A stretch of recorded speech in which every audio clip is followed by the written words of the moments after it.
শুনছি কিছুদিন আগে নাকি বিএনপি নেতা ফখরুল ইসলাম আলমগীর আইসা আপনাকে নাকি বস্তায় বস্তায় সাহায্য দিয়ে গেছে।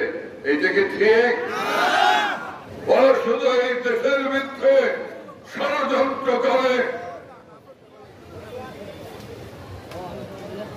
ওরা এই দেশকে ধ্বংস করতে চায়, ওরা এই দেশকে ধ্বংস করার চেষ্টা করেছিল। এই দেশকে নিয়ে ষড়যন্ত্র করে ওরা শুধু সরকারের উকুন বাঁচে, যেমন তেমন উকুনও বাঁচতে থাকে, কাম নাই তো কোনো।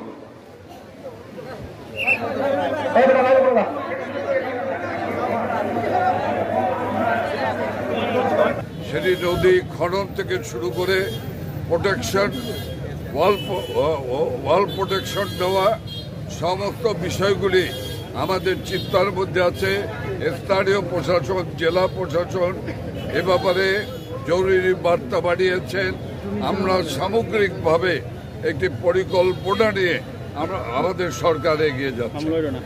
যাদের এই বন্যায় ঘর বাড়ি ক্ষতিগ্রস্ত হয়েছে, তাদের এই ক্ষতিগ্রস্ত বাড়িঘরগুলি মেরামত করার জন্য